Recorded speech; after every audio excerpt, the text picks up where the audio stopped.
Aumenta mi fe, Señor, aumenta mi fe. Aumenta mi fe, Señor, aumenta mi fe. Que nunca olvide tus promesas, que nunca olvide tus palabras, que Él lo crea, que no lo dude jamás.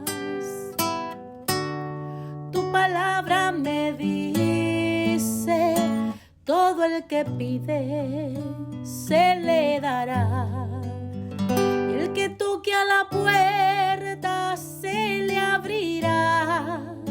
Todo es posible, todo es posible para ti,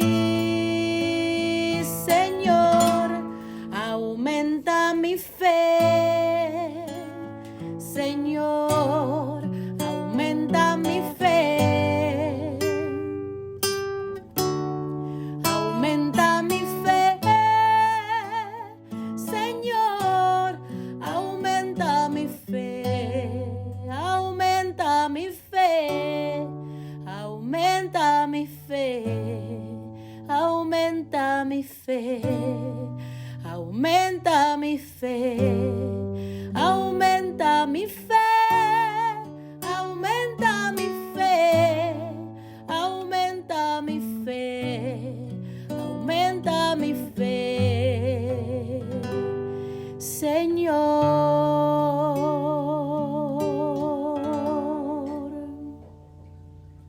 Dios. Les envía un saludo a su hermano Américo Tejada de la parroquia San Simón Estac San José, que está localizada en el Bronx y pertenece a la Arquidiócesis de Nueva York. Estamos aquí todos los lunes de 5 a 6 p.m. hora de Nueva York. En este segmento de estudio bíblico titulado Crece en tu fe, estamos estudiando el Evangelio según San Juan. Este Evangelio presenta la persona y el mensaje del Señor Jesús de un modo bastante diferente al de los Evangelios sinópticos, tanto en su contenido como en su lenguaje. Parece haber sido redactado en su forma actual a finales del primer siglo y pudo haber sido en la ciudad de Éfeso o la ciudad de Antioquía. Este Evangelio se presenta esencialmente como una revelación de Jesús acerca de sí mismo.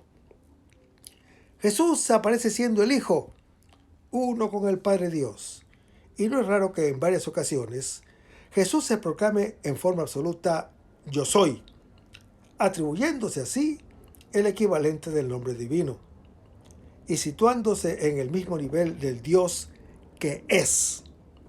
Jesús es también el Hijo del Hombre, el Mesías, el Cristo, anunciado en la ley mosaica y por los profetas. Para completar esta visión del misterio de Jesús, es necesario aludir a su relación con el Espíritu de Dios, que tiene una estrecha relación con Jesús, que lo recibe, lo promete y lo entrega. En esta perspectiva, el Evangelio según San Juan es una revelación trinitaria. Estamos en el capítulo 1 del Evangelio según San Juan. Vamos a comenzar este segmento con una oración y lo hacemos en el nombre del Padre, del Hijo y del Espíritu Santo. Señor, que todo lo que hagamos este día inicie con tu bendición y termine con tu ayuda. Que todo lo que digamos este día sea motivado por tu amor e inspirado por tu gracia. Que nuestras obras de este día reciban tu inspiración y perduren en tu paz. Todas estas cosas, Padre Celestial, te las pedimos en el dulce y poderoso nombre de tu Hijo Jesús, que vive y reina en unión del Espíritu Santo, quien es Dios, por los siglos de los siglos. Amén. Los créditos de estudio bíblico son dados al Padre Silvano Fausti, a la Biblia de Jerusalén y a la hermana Evelyn Morán y su Ministerio de Música. A los hermanos que viven en el Bronx, para invitarlos a nuestro círculo de oración de la parroquia San Simón Estac San José, que está localizada en el 2191 Valentine Avenue, esquina calle 182, comenzando con la misa a las 7:30 p.m., todos los viernes por la noche. Decíamos que estamos en el capítulo 1 del Evangelio según San Juan, versículo 35, donde se lee: al día siguiente. Hermanos, nos hallamos en el tercer día de la narración del Evangelio. El bautista que desde siempre espera en un día que no se precisa, fuera del tiempo, porque se da en todo tiempo, encuentra al esperado que viene a hacerse bautizar, pero no lo reconoce.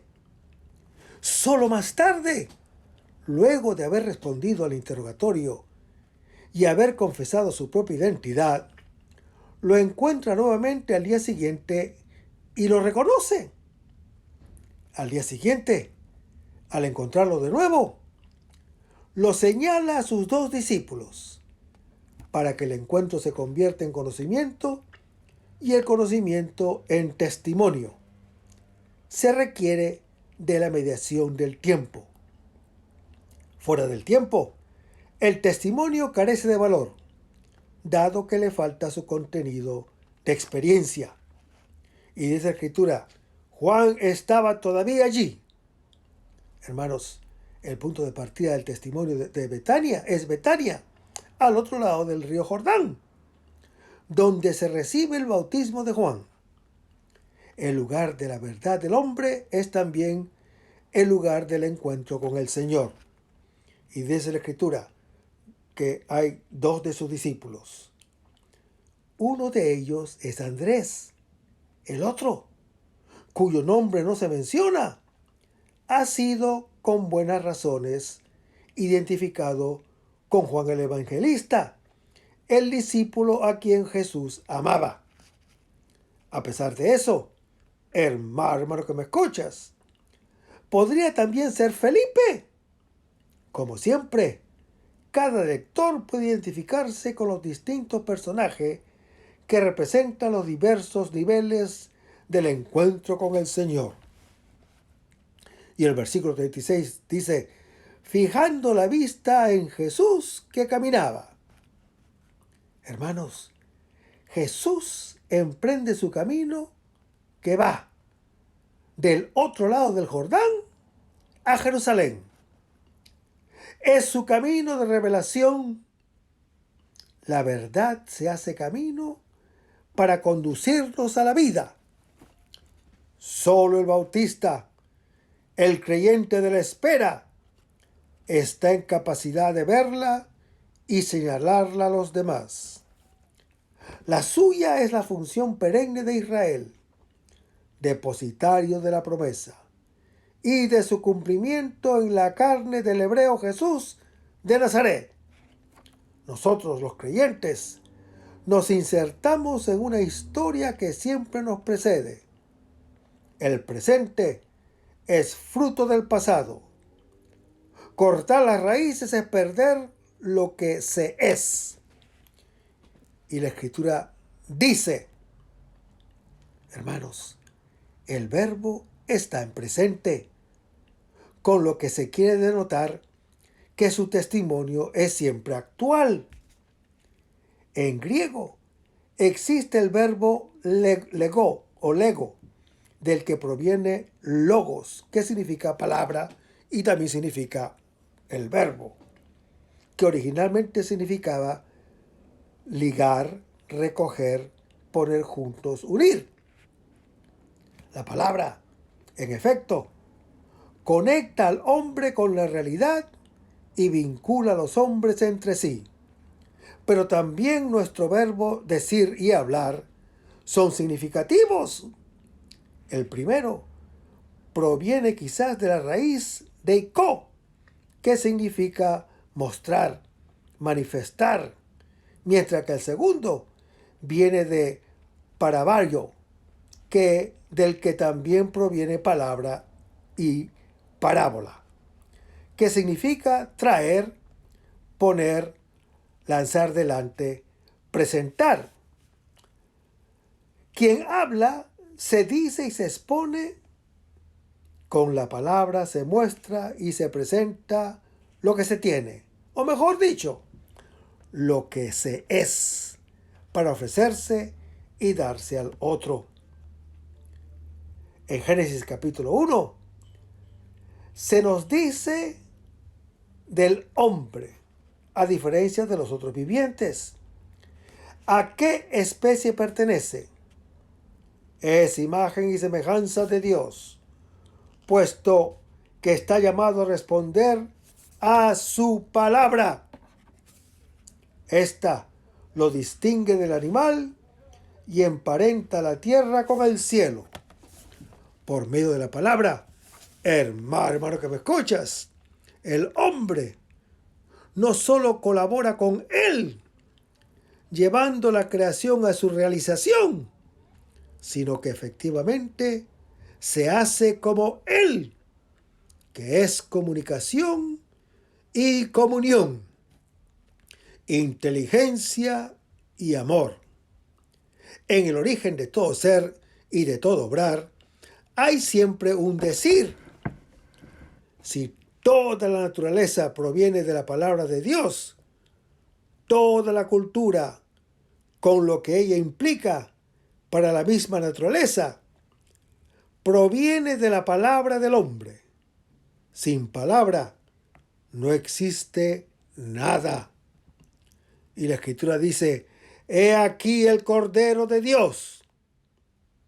Hermanos, el asombro del descubrimiento, ya hecho y proclamado franca y abiertamente el día anterior, sin mencionar a los oyentes, se expresa ahora ante los discípulos, invitados a mirar al Cordero enviado de Dios. Es el hombre Jesús que camina. Lo ha visto desde pequeño. Recuerdes el primer encuentro jubiloso en el vientre de su madre en Lucas capítulo 1. Y sin embargo, hermano que me escuchas, aún no lo conocía. Solo después de haberlo reconocido, habla de él y de él da testimonio a los demás. Y el versículo 37 dice, oyeron a los discípulos. Hermanos, nadie llega a la palabra si no es mediante la escucha de una voz que dé testimonio de ella. Pero la palabra misma sigue inerte, sin vida, si no hay oído que escuche su voz. El oído es para la palabra lo que la tierra y el vientre son para la semilla. Una y otro la reciben y la dejan germinar en su seno. Y dice que la Escritura dice, siguieron a Jesús. Comienza la aventura de los discípulos de la voz, que se han hecho discípulos de la palabra. Seguir a Jesús, hacer su mismo camino de hijo, constituye la síntesis de toda experiencia cristiana. El cristianismo no es un conjunto de bellas teorías o imperativos morales, sino la realidad de una persona, el hombre Jesús, a quien se sigue porque se le ama. Quien le sigue no camina en tinieblas, sino que tiene la luz de la vida, según Juan capítulo 8. Con estos dos discípulos que siguen al Cordero, amanece el día del nuevo pueblo. Es el comienzo de la iglesia. El maestro es, para el discípulo, el modelo que está llamado a imitar. Lo sigue, lo acosa y persigue hasta alcanzarlo. Y, posiblemente, superarlo. Imitación y emulación, rivalidad y competencia son los propulsores de la historia. He observado también que todo empeño y toda habilidad puestos en el trabajo no son más que envidia del uno hacia el otro. Pero la envidia es un combustible altamente inflamable. Es la puerta de entrada de la muerte, como lo anuncia Sabiduría, capítulo 2. Hermanos, Jesús nos ofrece otro principio de acción: imitarlo a Él, el Hijo que ama a todos con el mismo amor del Padre, sin entrar en conflicto con nadie. Si en el primer caso la imitación es principio de división y de muerte, en el segundo es principio de comunión y de vida. Y el versículo 38 dice que se volvió. Jesús se vuelve a todo aquel que lo sigue y le dirige la palabra. Él no puede no decirse ni manifestarse por cuanto es la palabra, que existe en cuanto es dicha, pero tiene que encontrar quien la escuche. A nuestra iniciativa de buscarlo, Jesús se vuelve. No ha venido a otra cosa, sino a hacerse buscar y encontrar. ¿Qué buscan?, dice Jesús. Por primera vez, Jesús abre su boca y el lector lo escucha. Su primera palabra es una pregunta que espera una respuesta. La palabra suscita palabra. Su pregunta es: ¿qué buscan? Jesús se dirige a todos nosotros los creyentes, no con afirmaciones o mandatos, sino con un interrogante que cada uno debe de plantearse. ¿Qué es lo que yo realmente busco en mi vida? ¿En mis relaciones? ¿En mi trabajo? Hermanos, el hombre es por naturaleza pregunta, búsqueda y apertura al infinito. Siempre desea más. Sueña con su felicidad y con la plenitud de su vida, pero se siente limitado y carente. Le falta siempre otro, o mejor, el otro, sin el cual no es él mismo. Por eso busca algo que aún no posee, pero que su corazón anhela desde siempre.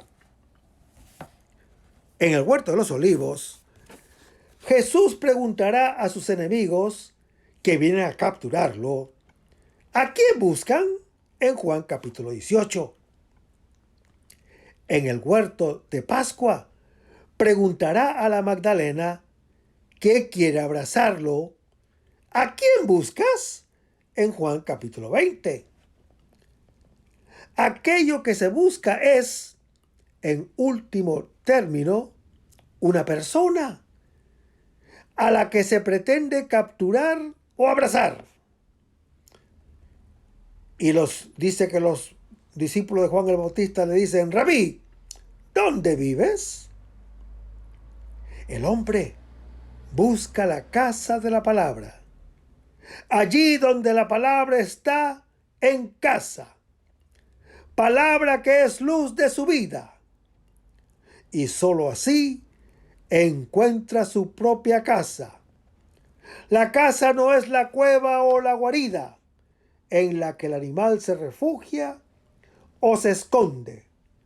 Es lugar de relaciones y de afectos que hacen humana la vida. En cualquier otro sitio, el hombre se siente extraño a sí mismo y a todos. Y la pregunta es: ¿dónde vives? Que equivale a ¿quién eres? Hermanos, la primera palabra que le fue dirigida a Adán es: ¿a dónde? ¿Dónde estás? En Génesis capítulo 3. Si estaba escondido, no estaba ya en su puesto. y el puesto del hombre es Dios, ante el cual es lo que es, su imagen y semejanza. Por eso, su corazón es nostalgia, deseo de casa. Esa es su patria, en donde se halla a sí mismo. Y el versículo 39 dice que Jesús les dice, vengan. Hermanos, aquel que viene dice, vengan. Llegarse a Jesús quiere decir adherir a Él, haciendo su mismo camino. Quien se llega a Él no será rechazado, sino que verá al Hijo y tendrá la vida eterna, como está en Juan capítulo 6. Jesús nos invita a llegarnos a Él, para que también nosotros podamos estar donde Él está desde siempre, junto al Padre. Jesús es el Hijo. Su máximo interés es conseguir que los hermanos retornen a casa. Y Jesús le dice, vean. Solo una vez recorrido se logra ver a dónde lleva el camino. El ver en Juan el Evangelista está cargado de significado. Es la iluminación de quien conoce al Hijo del Hombre. Misterio de Dios y misterio del creyente, en donde Dios está en casa con el creyente y el creyente con Dios. Y Jesús le dice, ver. Ver es la acción propia del ojo. Lo mismo que el oído puede percibir rumores o escuchar palabras. Análogamente, el ojo puede percibir objetos o ver lo invisible. El ojo es la puerta del corazón que hace entrar lo que hay afuera o salir lo que hay dentro. Y está siempre orientado hacia lo que ama. Puede ver porque es la luz, primera realidad producida por la palabra. No obstante, hermano que me escuchas, existe también un ojo interior y una luz interior, la que brilla en el rostro de quien es iluminado por la palabra. Ver es la acción propia de quien nace a una nueva condición de vida, como el niño que viene a la luz. Vengan y vean. Es la invitación que el Evangelio dirige al lector y a todos los creyentes. La invitación que la verdad formula a todos los que la buscan. Y de la Escritura que fueron y vieron dónde vivía.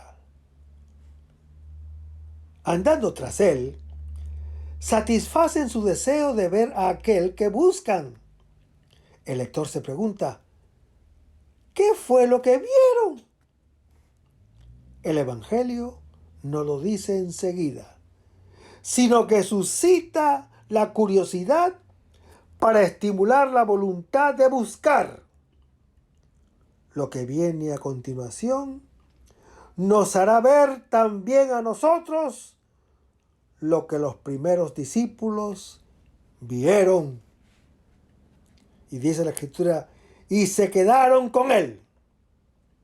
Hermanos, su experiencia se describe con estas palabras simples y densas. Se quedaron con él. Quedarse juntos significa tener la misma casa, o mejor todavía, hacerse uno casa del otro. Los discípulos experimentan la alegría inicial de una vida fructífera y realizada, propia del sarmiento unido a la vid, según Juan capítulo 15. Amándolo y escuchando su palabra, sabrán que yo estoy en el Padre y ustedes en mí y yo en ustedes, como lo dice el Señor Jesús en Juan capítulo 14.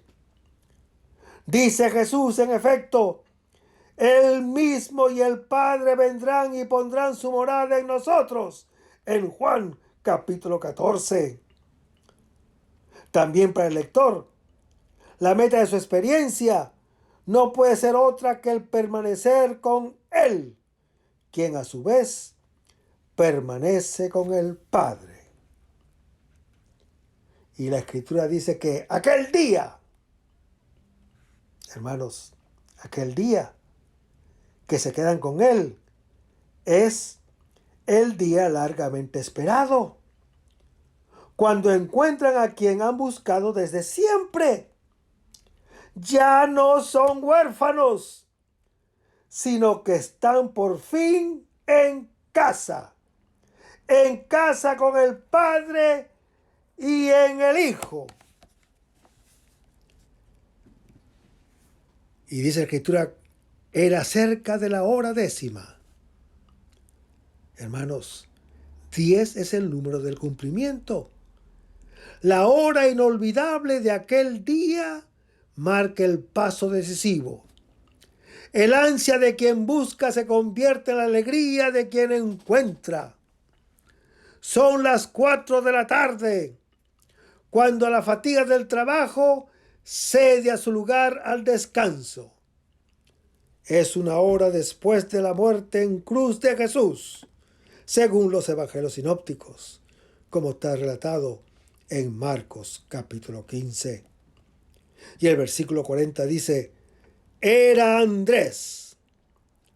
Se dice el nombre de uno de los dos, el hermano de Simón. Y el versículo 41 dice, encontró.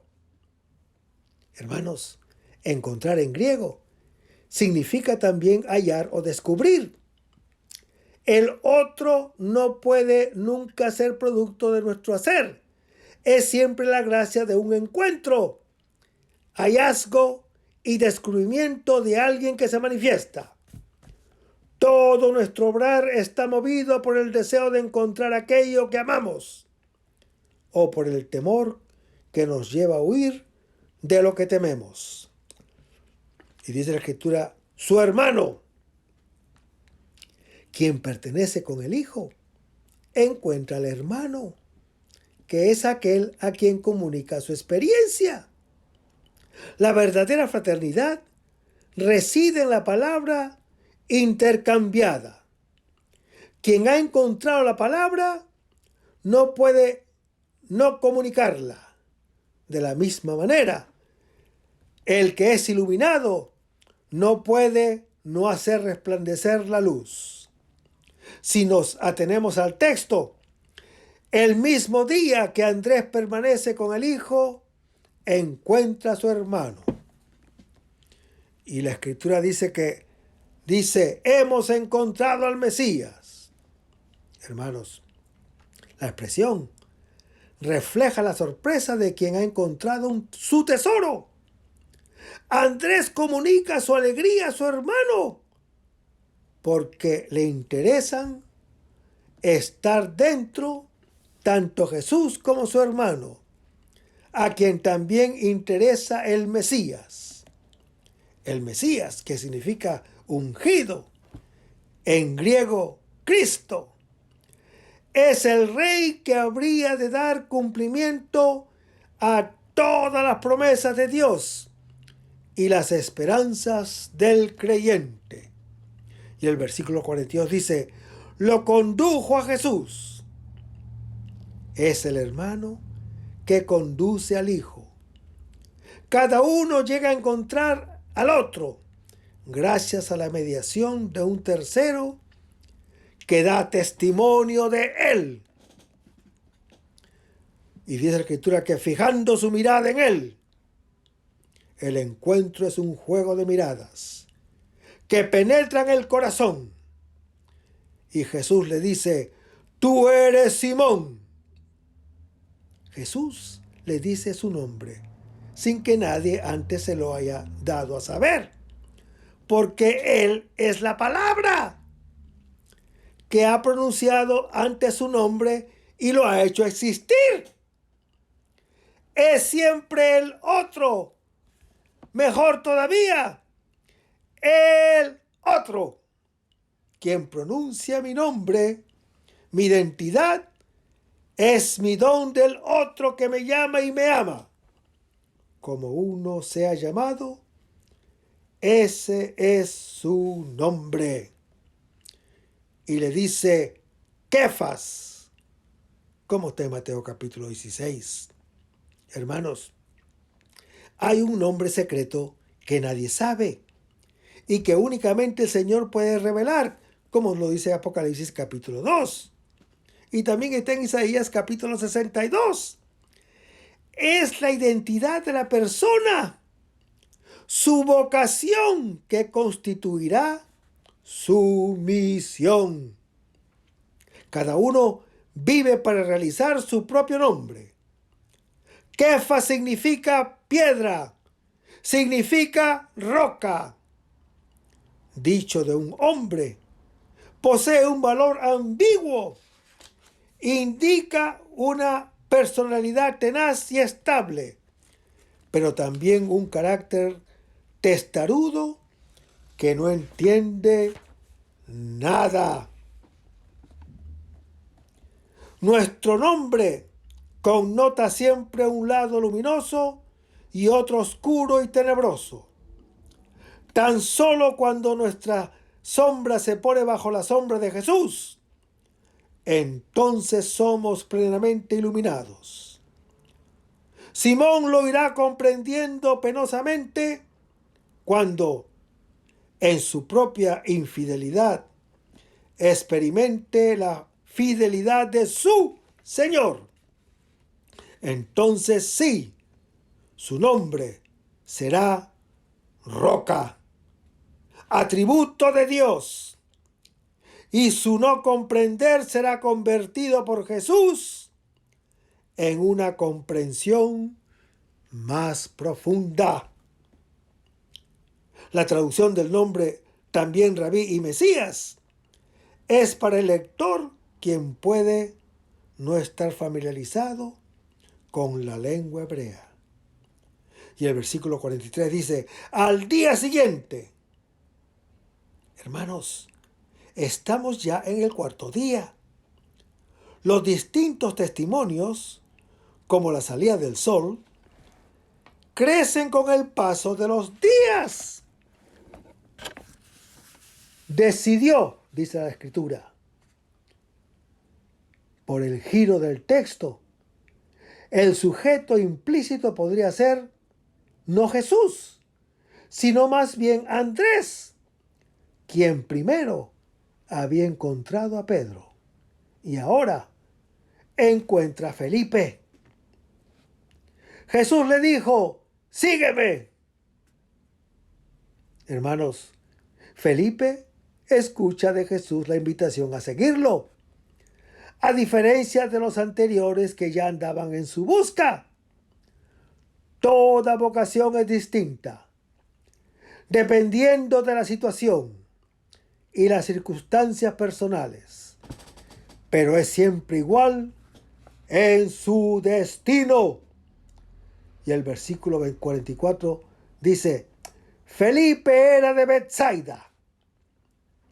Por lo general, Andrés y Felipe aparecen asociados en la lista de los 12 en Marcos capítulo 3.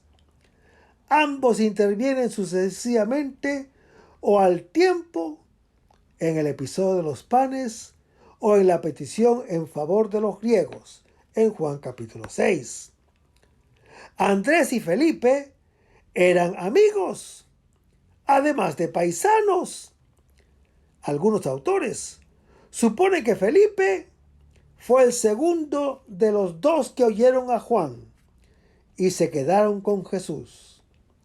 Es, de todos modos, aquel que no en el primer momento sino más tarde, en un segundo encuentro, habría superado la perplejidad y se habría decidido a seguirlo.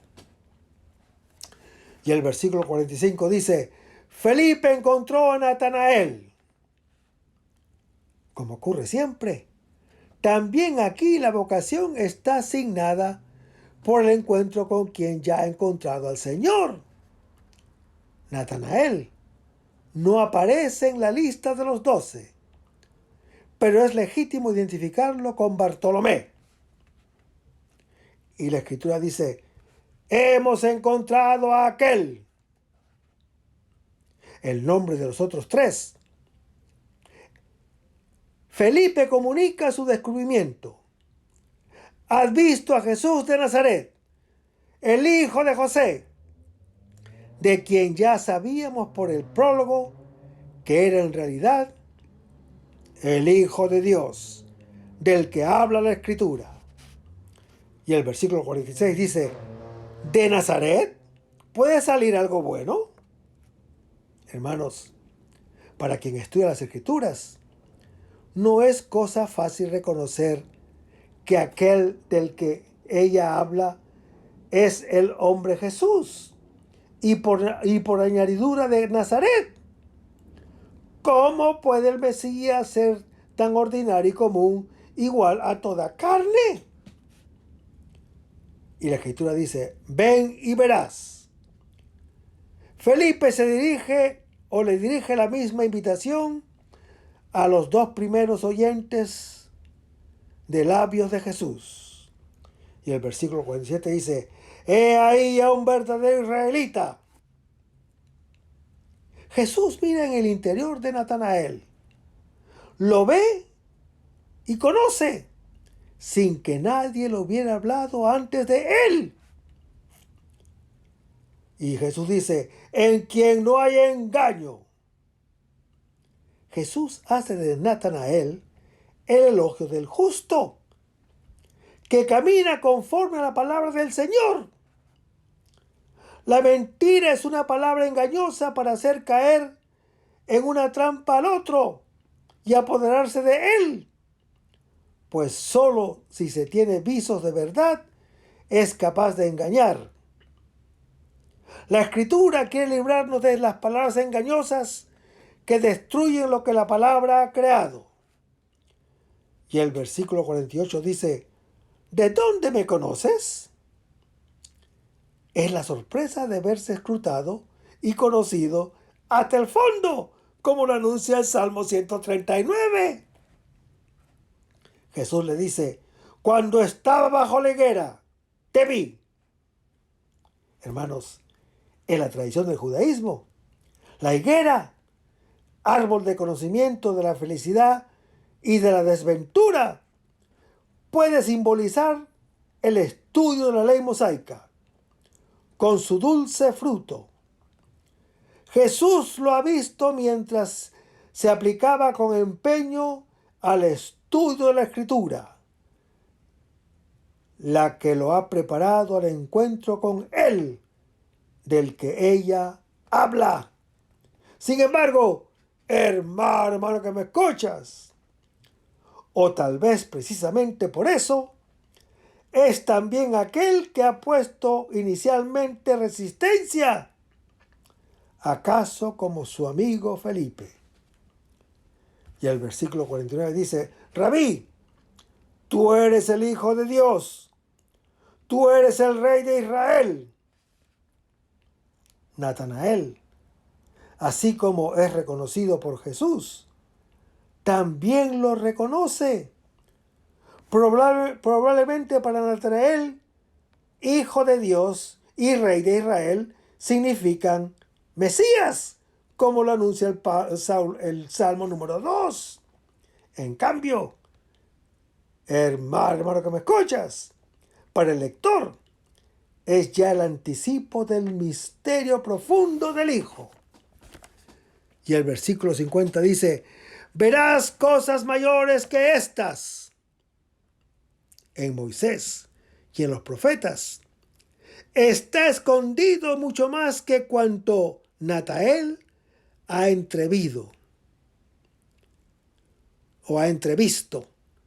la carne de Jesús, permite ver la gloria del Hijo unigénito. Y el versículo 51 dice, verán el cielo abierto. Jesús es el Hijo del Hombre sobre el que se abre el cielo, como lo anuncia Isaías, capítulo 63.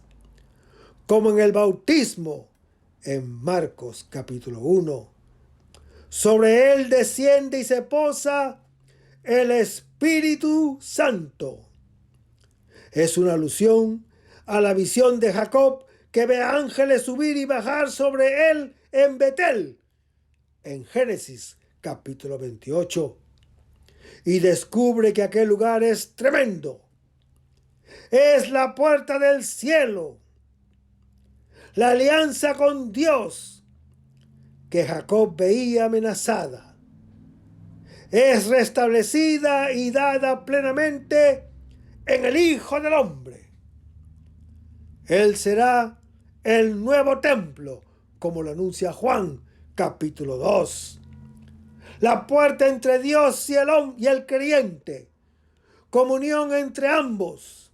En efecto, hermano que me escuchas, Él, palabra encarnada, es la morada de Dios entre los creyentes y de todo creyente en Dios.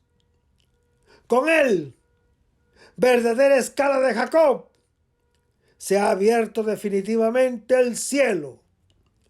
Dios se comunica con el creyente y el creyente con Dios.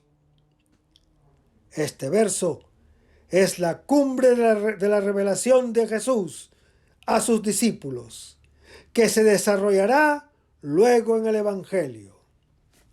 En los primeros encuentros ya ha quedado trazado el camino del discípulo al acoger el testimonio del Bautista y al seguir a Jesús. Ve donde mora el Cordero de Dios, el Mesías, el Hijo de Dios, el Rey de Israel y el Hijo del Hombre, morada común de Dios y del creyente. Ahora vamos al Evangelio según San Juan, capítulo 2, versículos 1 al 12, donde se lee: Al tercer día había una boda en Caná de Galilea, y la madre de Jesús estaba allí. Y también Jesús con sus discípulos habían sido invitados a la boda. Faltó el vino, y la madre de Jesús le dijo: ¿no tienen vino? Jesús le respondió: ¿qué nos va a ti y a mi mujer? ¿Acaso no ha llegado mi hora? Su madre dijo a los sirvientes: hagan lo que él les diga. Había allí 6 tinajas de piedra, puestas para la purificación de los judíos, de 2 o 3 medidas de capacidad cada una. Les dice Jesús: llenen las tinajas de agua. Ellos las llenaron hasta el borde. Les dijo: saquen ahora y lleven al maestresala. Ellos las llevaron. Cuando el maestresala probó el agua convertida en vino, no sabía de dónde había salido, pero los sirvientes sí lo sabían, porque ellos mismos habían sacado el agua. El maestresala llamó al esposo y le dijo: todos sirven primero el mejor vino, y cuando todos han bebido el de mejor calidad, tú en cambio has reservado el mejor vino para este momento. Este es el principio de los signos que hizo Jesús en Caná de Galilea, y manifestó su gloria, y sus discípulos creyeron en él. Después de esto, bajó a Cafarnaúm con su madre. sus hermanos y sus discípulos, y se quedaron allí solo unos días. Y la Escritura dice, saquen ahora. Hermanos, Jesús dice a los sirvientes que, acatando su palabra, habían llenado de agua las tinajas para la purificación de los judíos. Ahora es el momento en que el agua se convierte en buen vino. Después de haber hablado de la palabra que se encarna en Jesús, el Bautista que se ha hecho su voz y los primeros discípulos que han aceptado su testimonio, el Evangelio presenta la aventura común de Jesús y los suyos. Esta narración nos hace ver dónde habitan el Señor y su gloria, en la alegría y en el amor, y no en el recinto del templo de Jerusalén, reducido a supermercado religioso. Al comienzo de la actividad de Jesús, nos encontramos con dos relatos extravagantes, o más bien, completamente desconcertantes para los espíritus religiosos. El primero, proveer vino para la embriaguez de unas bodas, y el segundo, intervenir airadamente en el templo de Jerusalén. Esta esencia inicial, o esta escena inicial, como ocurre con la de bautismo de los sinópticos, busca de un solo golpe hacernos entender que Dios es escandalosamente distinto de como lo imaginamos. El primer signo del Hijo de Dios consiste en proveer más de 600 litros de vino para un banquete. ¿Qué habría dicho el Bautista? El asceta del desierto, con toda la magnitud y dramatismo del hambre que hay en el mundo. Hecho caso omiso del alcoholismo. ¿Cómo podría haber hecho algo más útil? ¿No podría haber hecho algo más útil o menos frívolo? Por lo demás, ¿a cuenta de qué dispensar vino y diversión en vez de predicar abstinencia y compromiso? ¿Acaso Jesús haya cambiado el agua en vino, previendo que a poco andar sus devotos transformarían profusamente el vino del Evangelio en el agua de la ley? Hermanos, la escena presenta a Jesús que abastece con largueza un exquisito vino. Es una fiesta nupcial que se marchita y corre el riesgo de irse al traste por la falta de vino. El hecho, liberalmente elaborado por Juan el Evangelista, es leído como manifestación de su gloria. Hermanos, el principio de los signos alude explícitamente a la finalidad misma del Evangelio. Cuando llega la hora en la que el Señor revela su gloria, amándonos hasta el extremo, como lo dijo en Juan, capítulo 13, dándonos su Espíritu Santo y convirtiéndose él mismo en manantial de agua y sangre, como está descrito en Juan capítulo 19. Hermanos, la cruz es el escenario propio donde se celebran las bodas entre Dios y la humanidad. La unión esponsal es en la Biblia el símbolo más elevado de la alianza entre Dios y su pueblo. Ella establece entre los dos una relación de interés y cuidado, de complicidad y pertenencia, con sentimiento de confianza y compañía, de ternura y unión, que hacen bella la vida. De otra manera, hermano que me escuchas, la vida es triste y fea, inhumana y fallida, con lo que sería preferible no haber nacido. El gran mandamiento es, de hecho, el del amor. Dios mismo es amor, en 1 de Juan, capítulo 4. Y quien ama lo conoce y se hace igual a él. Hermanos, el esposo es en la Biblia el propio Dios. La media naranja del creyente que ama con amor eterno, según Jeremías capítulo 31. La relación entre el hombre y la mujer es el gran misterio, como está en Efesios capítulo 5, que representa la relación entre Dios y el hombre, especialmente en Génesis capítulo 1. En este sentido, hermano que me escuchas, el Cantar de los Cantares constituye la cumbre de la revelación bíblica. Canta nuestra relación con Dios, comenzando con una petición inicial que aturde. Bésame con tus besos de tu boca.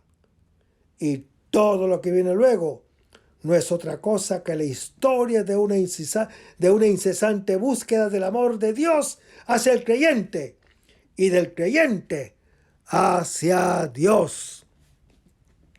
Pero esa alianza ha sido siempre, desde siempre, traicionada y violada por el hombre.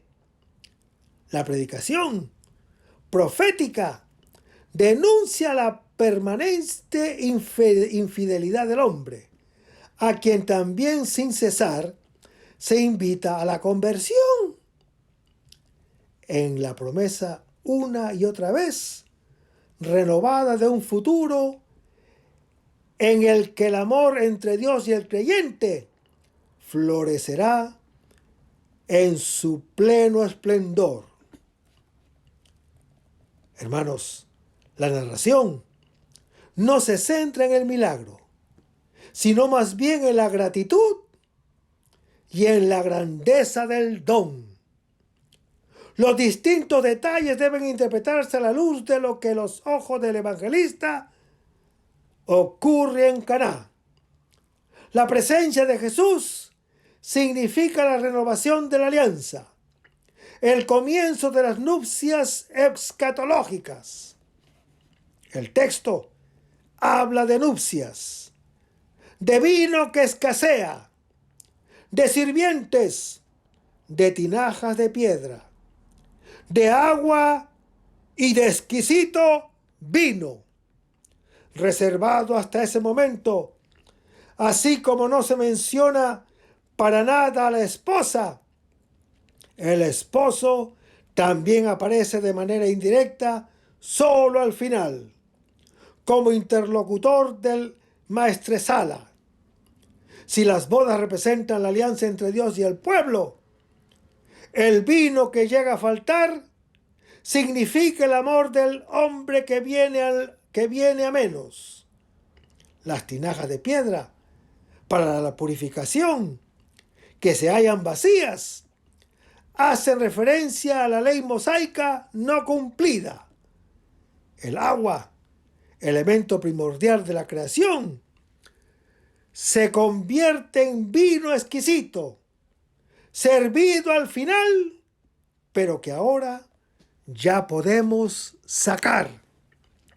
Hermanos, el fragmento sumamente sugestivo debe leerse, lo dice el propio evangelista, no solo como un signo, sino como el principio de los signos, que ilumina todo cuando el Evangelio referirá luego sobre Jesús de Nazaret. Signo aquí no significa solamente una cosa que indica otra, como los carteles de una carretera indican una ciudad.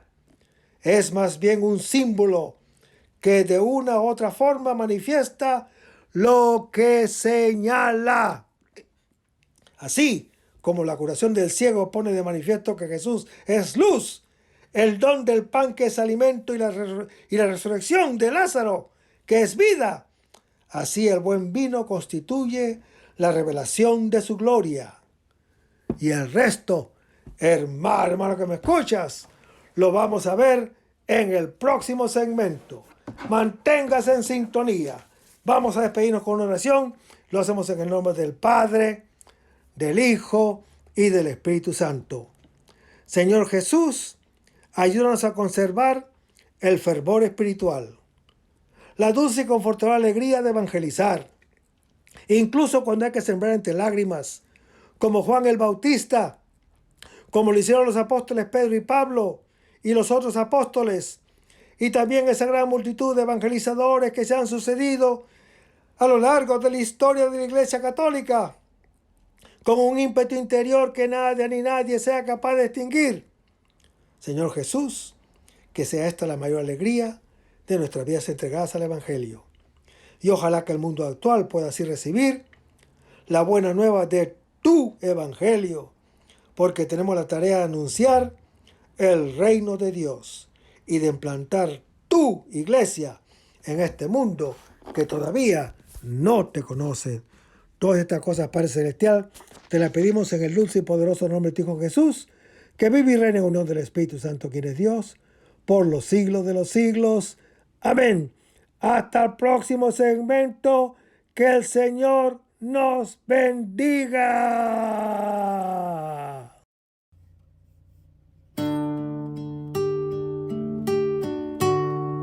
Aumenta mi fe, Señor, aumenta mi fe. Aumenta mi fe, Señor, aumenta mi fe. Que nunca olvide tus promesas,